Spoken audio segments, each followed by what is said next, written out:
As I said at the start, Matt, we're joined from Cork by Diarmuid Sheehan, who will give us the view from the Rebels ahead of this do or die clash on Sunday. Diarmuid, how are you keeping?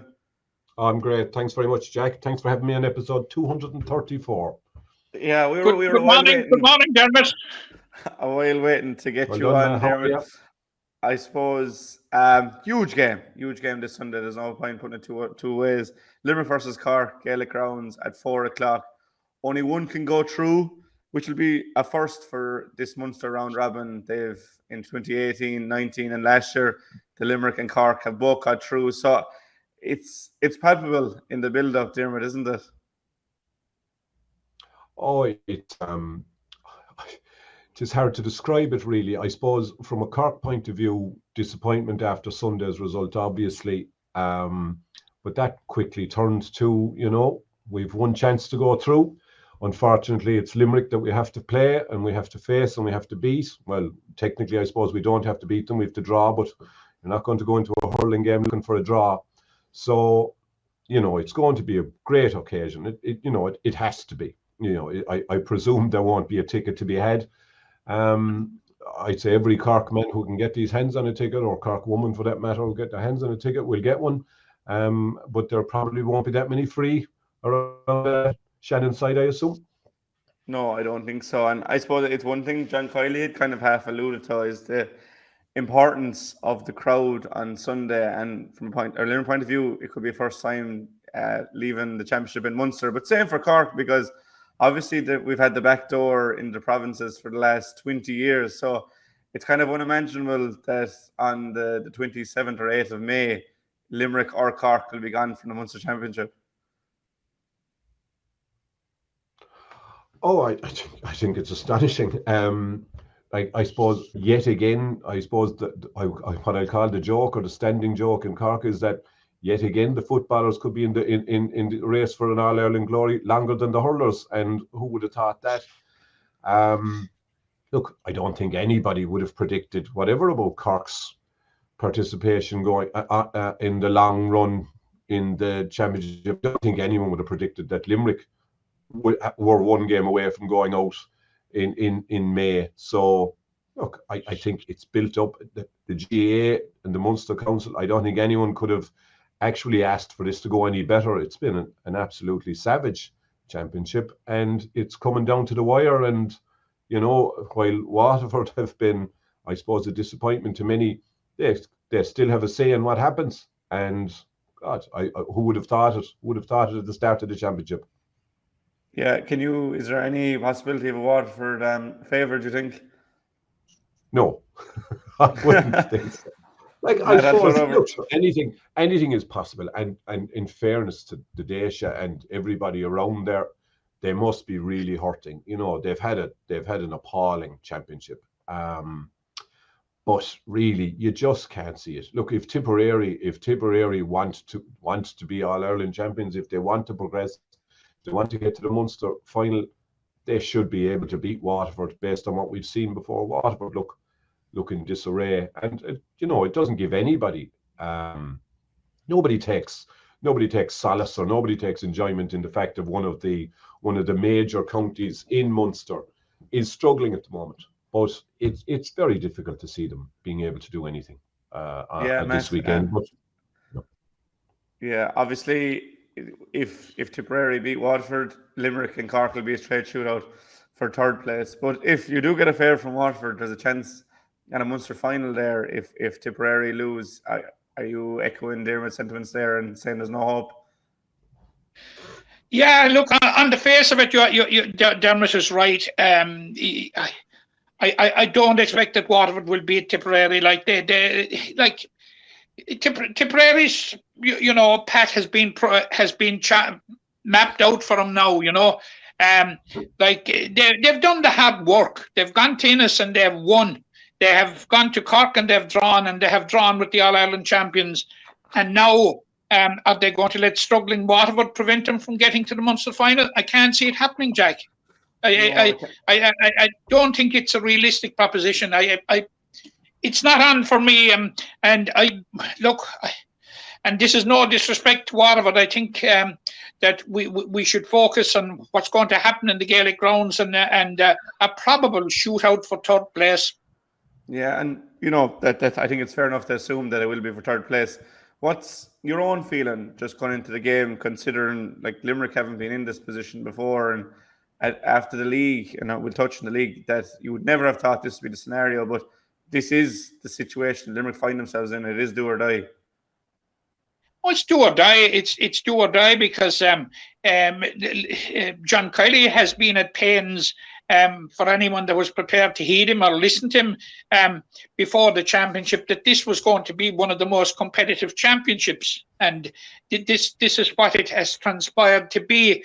And like you would have said, if you were analysing the prospects of teams as we did in this forum before the championship started, and if you were basing it on league form, you would have said it would have to be Cork and Limerick, and I stuck to my guns on that right up to last week. I think that would be going through, and strictly because of league form. All right, Cork lost to Kilkenny in the semi-final of the league, but they'd been hugely impressive during the league. But I suppose if you delve into why that was, a lot of it was that you had a new manager coming in. He was blooded a lot of players, and obviously a lot of players were trying to catch the eye of the manager. And I would probably say that in terms of preparation for the start of 2023, the Cork might have been ahead of the rest because of, as I said, a new manager factor. But we also spoke, Jack, if you recall, about league form very, very often, more often than not now. And if we see in recent years, isn't a guide to the champion much of a guide to the championship, especially like when you just come off a league campaign and are straight into a championship campaign. And I think that those two extra games in the league, with Tipperary and Kilkenny, whilst Limerick picked up very, very valuable silverware, and we shouldn't discount for 1 minute the value and the glory of winning a league. But in terms of preparation for the championship, I think it possibly absorbed a lot of energy out of the Limerick side and out of the Limerick squad as they prepared for the championship, and like they were into the helter-skelter of the Munster Championship 2 weeks after beating Kilkenny. Yeah, and both teams, I think it's fair to say, have failed to find their rhythm, Diarmuid. You know, obviously, from a Limerick point of view, they're a nice bit off the pace. But Cork as well, you know, were slow to start. Obviously beat Waterford, but, you know, that Waterford were on a down after losing Limerick. They struggled for large periods against Tip and still could have won the game. And it's the same with Ennis, but haven't hit the ground, like haven't been the team that we expect from Cork this year. I think it's fair to say. No, I think you're very right there, Jack. I think, but it's this goes back a lot further than this year. Cork have, in recent years, really struggled to put 70+ minutes together. They're a hugely impressive side when they have the ball in hand and they're running at you. But you can't do that for 70+ minutes. And I think, look, everyone knows you can't dominate a game for the entire game, particularly when you're playing teams like Tipperary and going to Ennis and playing Clare. But you have to, when the period comes where you're not the dominant side, you can't let sides get a run on you. And that seems to be what's happening. Cork are shipping 1-6, 1-7, 1-8 in 10, 11-minute periods. And they're finding it so hard then they have to do so much work to get back into games. You know, previously, and we've seen it against Limerick in the past, Cork have struggled to get off the mark early in a game. Again, they struggled a little bit in Cusack Park last weekend. They left, I think it was 3 or 4 points before they got going. But look, they got back into that. But again, just before half-time, shipped 1-2, 1-3, 1-4 without response. And all of a sudden, they're up against it again.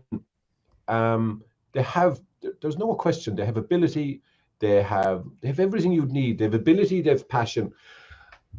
potentially the only thing they don't have is physicality. Now they're getting better. The likes of Tim O'Mahony, I think, brings great physicality there around the middle. I think young fella Kieran Joyce has been a revelation this year.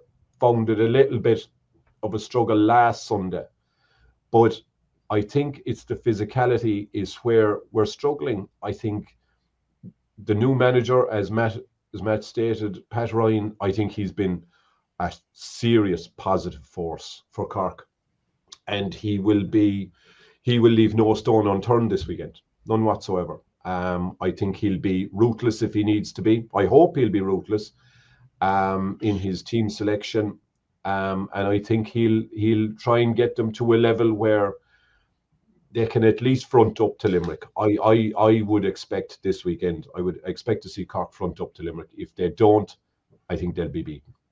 It's an interesting point there on the physicality, because we've seen Tip and Clare go toe-to-toe with Limerick, and really put it up to them. But just expanding on your point there about the fast start, because it was a decent start by Cork against, I suppose, Tipperary and Clare, but never really built on it.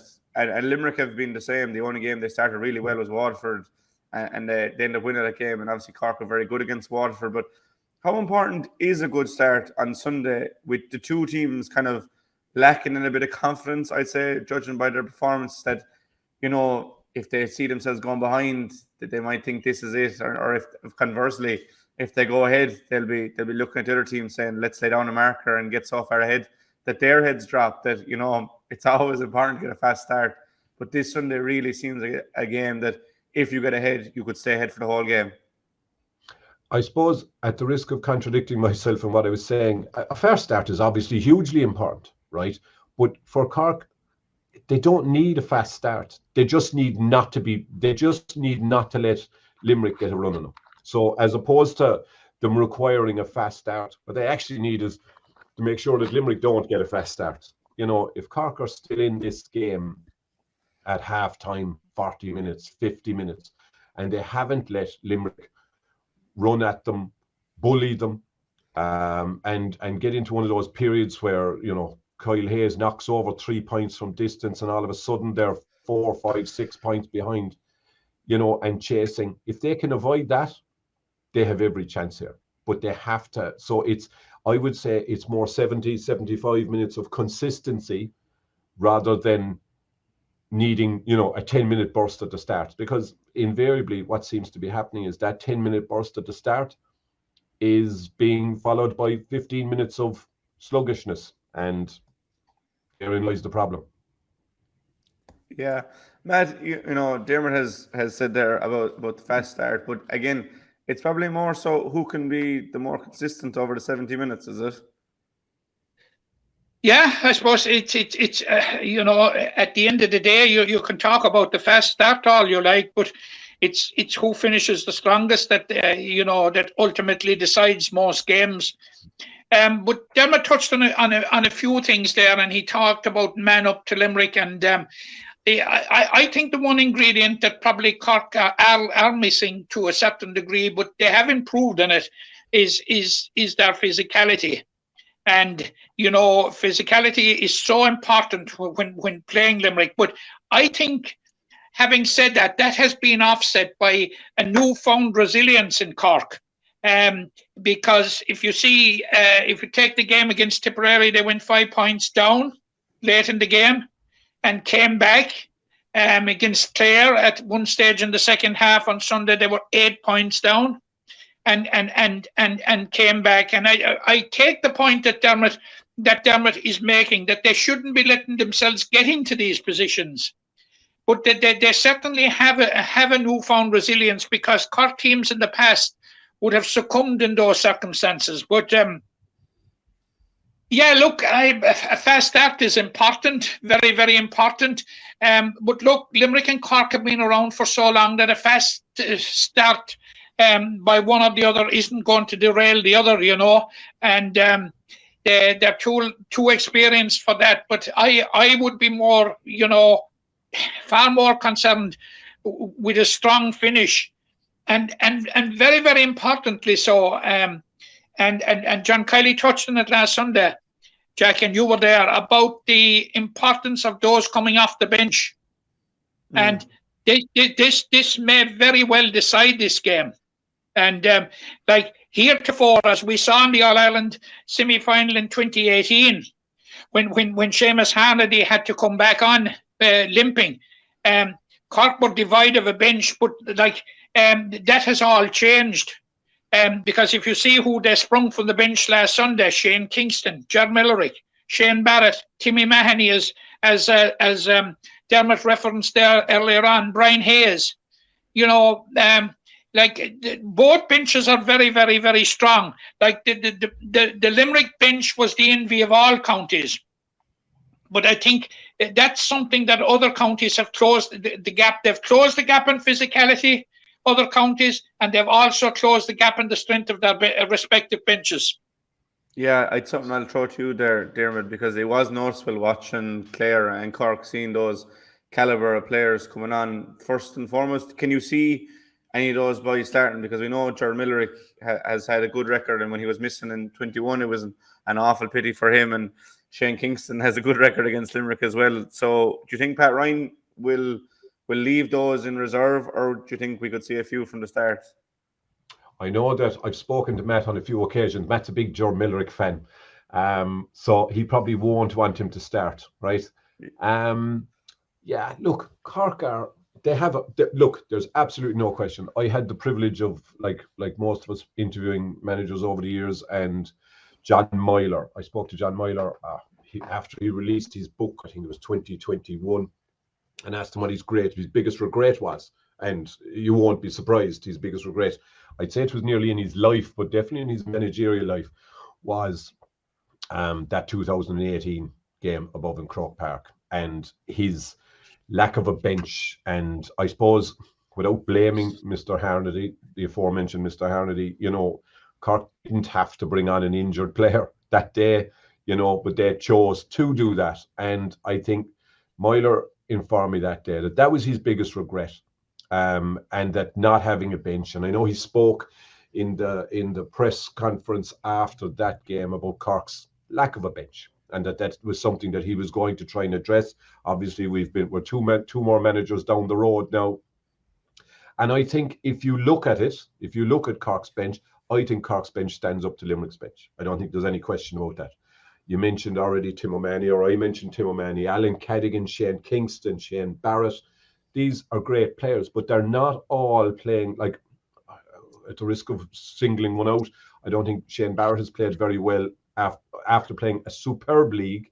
I think he's struggled. I think Brian Hayes is a great player. I think Kingston, to go back to the question you asked me 5 minutes ago, and I've been rambling, Kingston is the great unknown. Like, do you play him? He's a wonderful player. Do you start him, or do you bring him off the bench? Every time you bring him off the bench, you know, he gets 3, 4, 5 points. He knocks it over his left shoulder, his right shoulder. And you'd say, well, this guy should be starting. You know, he's put his hand up every time, but every time he's left on the bench. I think that he is a super player. And while I don't believe in super subs in any shape or form, he's nearly boxed himself in there now, that he's the kind of player that's probably going to come in off the bench. I am a huge Tim O'Mahony fan. I'm from North Cork, and with Tim O'Mahony is from Newtown. Shandrum is also from North Cork. I just think that young fella has bulked up and become such a strong presence in any half-back, full-back, even midfield line that Cork has even played wing forward. I think I'd nearly try and find a place for him, because they're going to need somebody like Tim O'Mahony. Because, you know, look, as I said before, they've struggled physically against Limerick. There's no question about that. We know that. 2000 and, like, you know, Matt was the one who mentioned 2018, and that lives long with this team. There's still 8 of the guys who are going to play next weekend, up to 10 who were involved in that. But then there's also, I think there's 11 fellas who were involved in the 2021 hiding in Croke Park. And, you know, these players, they're proud players, and they won't be happy about this, you know, and they'll see this as their chance. And if you would have asked Pat Ryan at the start of this championship, if if he could go to the Gaelic grounds for a one-off game with Limerick to put Limerick out and put Cork through, I'd say he'd have taken the hand off you. And I think that Cork's bench, as we've spoken about, Tim O'Mahony, we've Owen Downey now has come through, and like Owen Downey has given Cork what they didn't have for years, which was an alternative full-back. And that seems to have brought Damien Cahalane on, who's played some really good games this year. And I for one, would have been quite critical of Damien Cahalane over the years, but he deserves his start now. He's played really well. I think, you know, I think Limerick is a big one. I don't know if Limerick will start or not. I think Kingston probably won't start. I'd say he's a victim of his own success off the bench. Downey probably won't start because Cahalane is holding that spot, and I don't know. Will he try Shane Barrett? I think in corner forward he might, but as of this stage, I could see the same 15 that played Clare lining out again. Yeah, and Matt, I'll leave you jump in a minute now. I know I'm holding there for a while, but it's interesting. All those boys you mentioned there have an awful lot of speed. It's just a team that run through the Cork side, and then for Limerick, we mentioned their physicality, and it's been a funny game in recent years that even though there's such contrasting styles, you know, you had the big wins for Limerick in the All-Ireland final, obviously, and 2022 last year there was a heavy win in the Park, but in the league last year, Cork completely overran Limerick just with their pure running game. That it's such a strange game to call because there's such different sides, and you're talking about if Cork can match up physically, and for us it'll be, can Limerick live with Cork's speed, that you just really don't know how this game is going to pan out.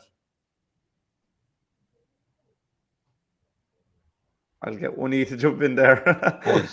Sorry, I thought it was Matt. Look, as far as I think at this stage, right, that Cork would.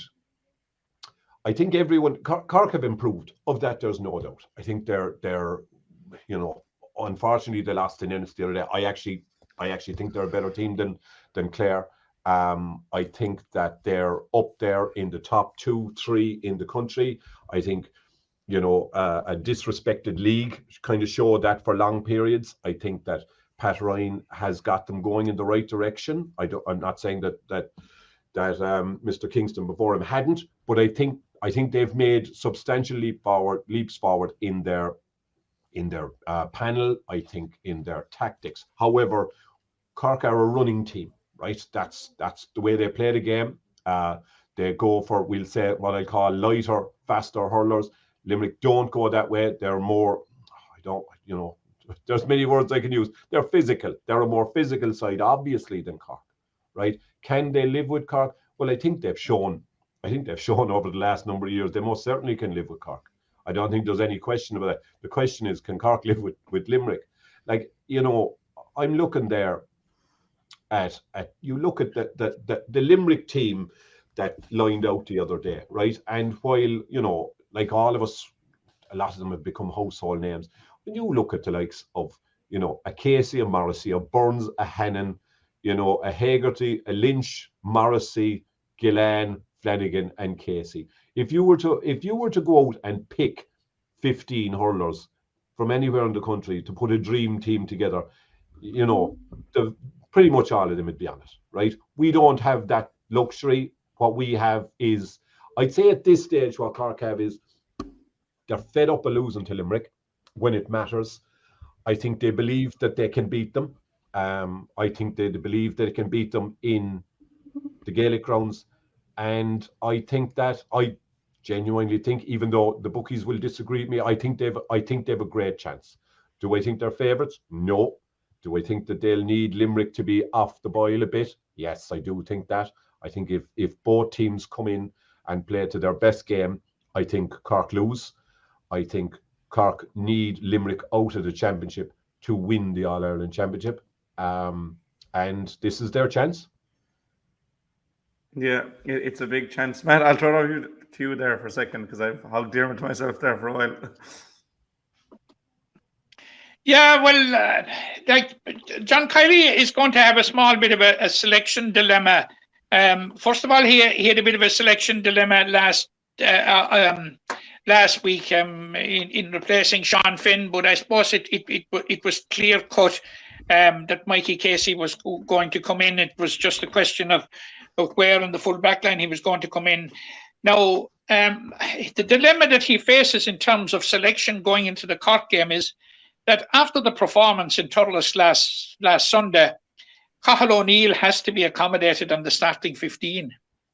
When a guy comes in, he comes in as a late replacement for Peter Casey, and he scores 5 points from play.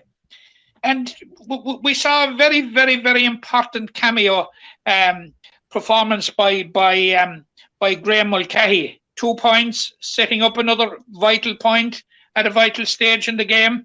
But secondly, John Kiely has food for thought coming into the game. How will the game go? I think it's going to be very, very tight. Limerick have shown incremental, as John Kiely said, incremental improvement from Waterford to Clare, from Clare to Tipperary. They'll have to show more for Cork.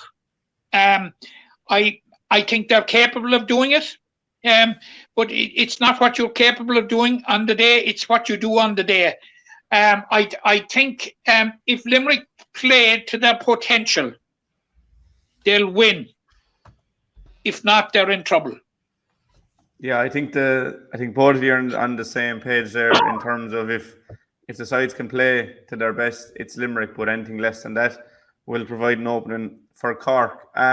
For you, Matt, key matchups, is there any one or two that stand out? Anything that Limerick definitely need to get right, or anything Cork need to get right in terms of players? Well, an important matchup, I think, and Damien touched on it there, will be who will be picking up Seamus Flanagan, who seems to revel in playing against Cork. Now, I know Damien Cahalan has had some very good performances this year, and it'll be interesting to see how he goes against Seamus Flanagan. They'll also, of course, will be who will pick up Aaron Gillan.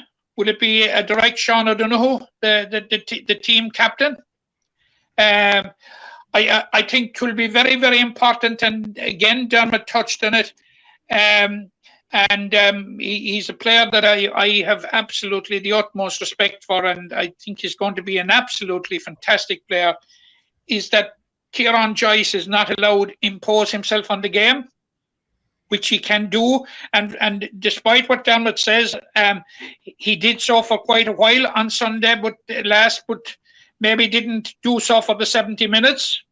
The battle at midfield is going to be very, very interesting. Dara Fitzgibbon did not have the same level of performance the last day as he had against Waterford and Tipperary when he was outstanding. It'll be very, very interesting if he comes up against Willem O'Donoghue.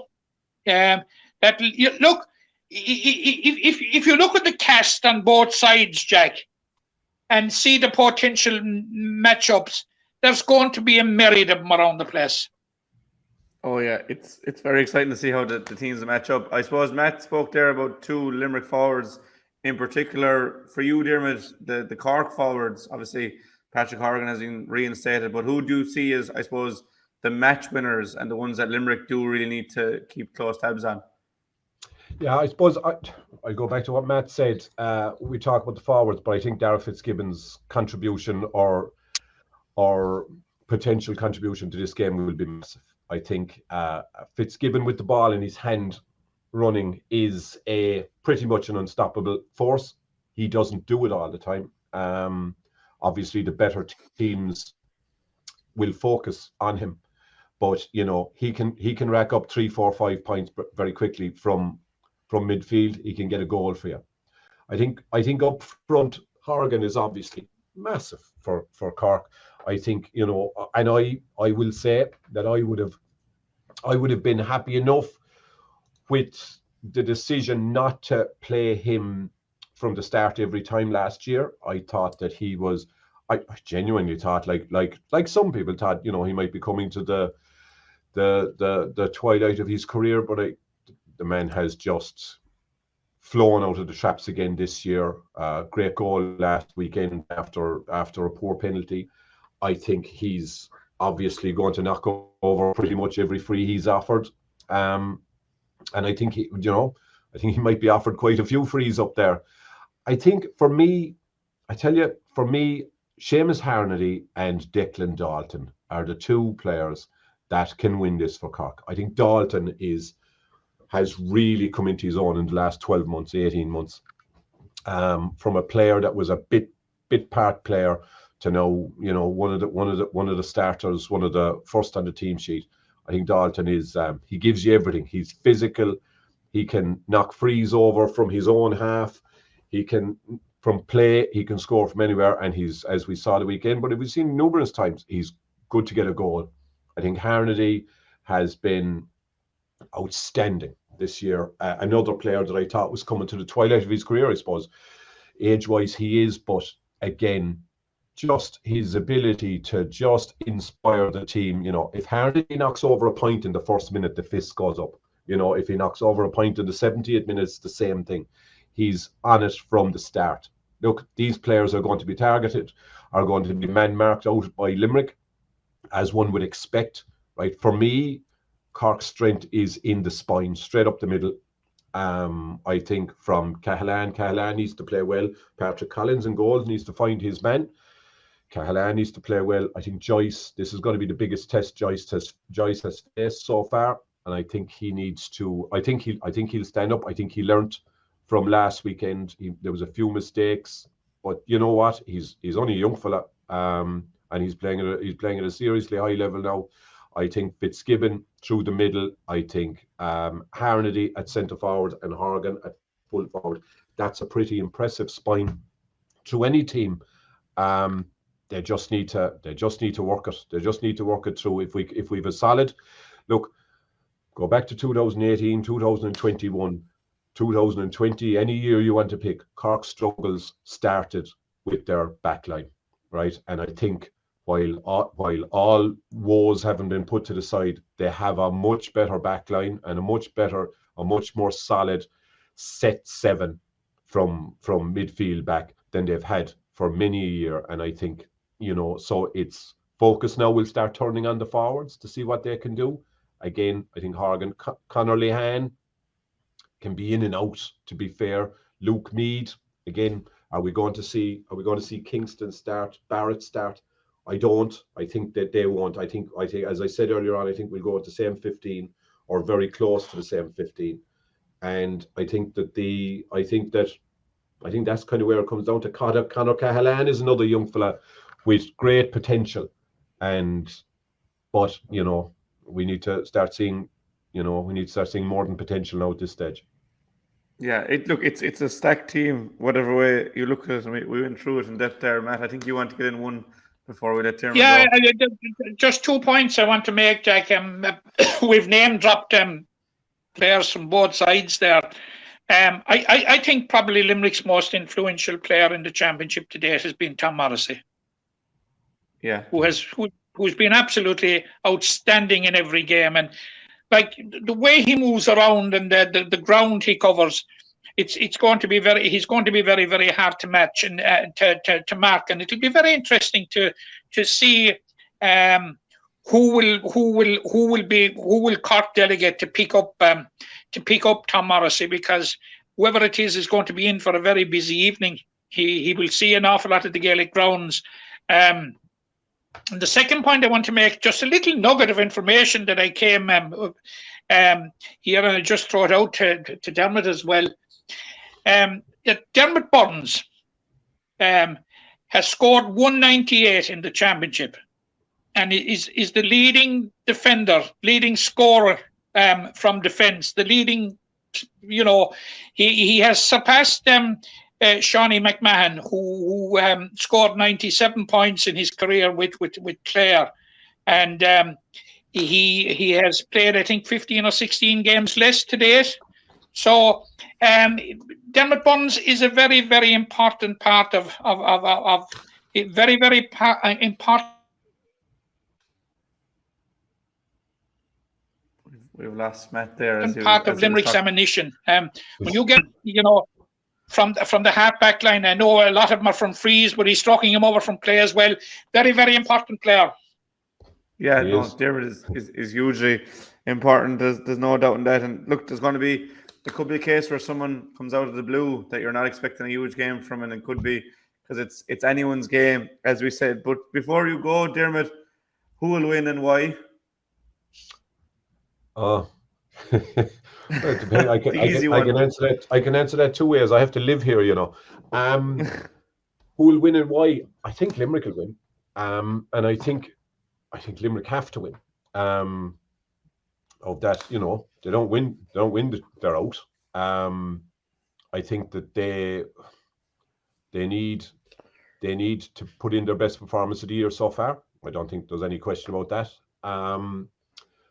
I think that they will win because I think the physicality. I think that I mentioned it already.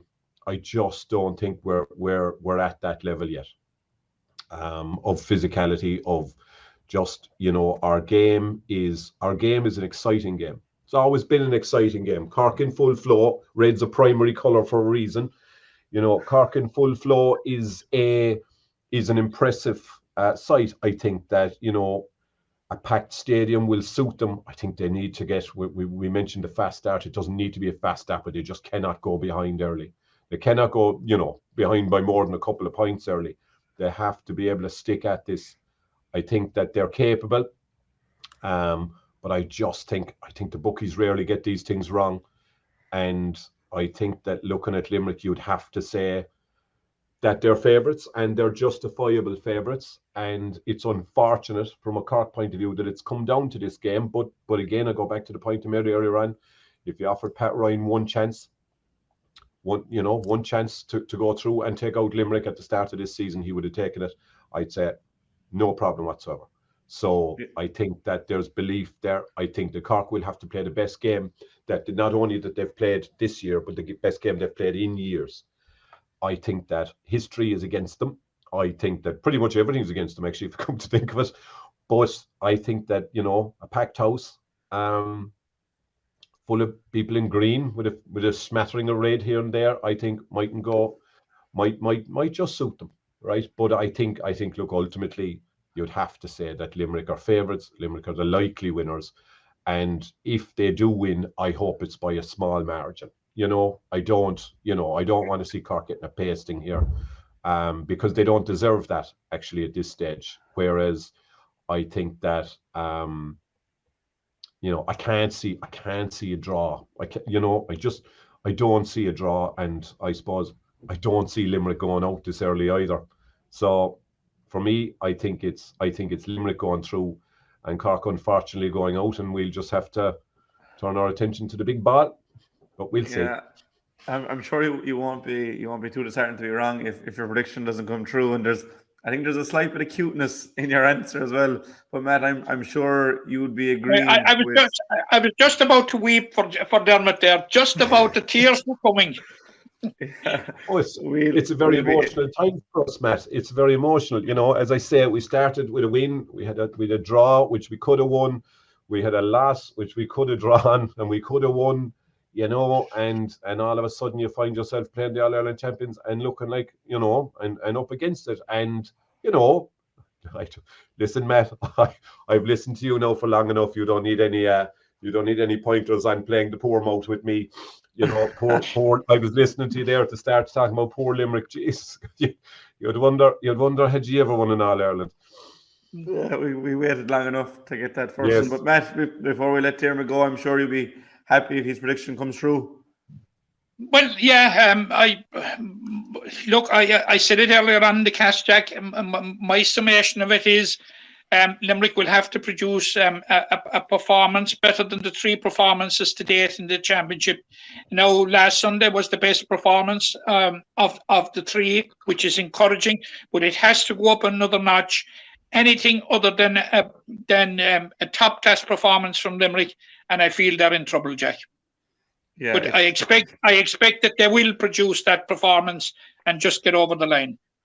Yeah, I expect them to get over the line as well. But Darren, we're 41 minutes here. I told you 25, but you would have known that was a bit of an underscore, an undersell on that. A huge thank you to you, Dermot, for coming on and giving your time and giving the insight into the Rebel camp. I hope you're right with your prediction and that it's the end of your season. You can be happy looking at the Sam Maguire for the rest of the year. But it promises to be a very exciting game this Sunday. And look, it could go either way.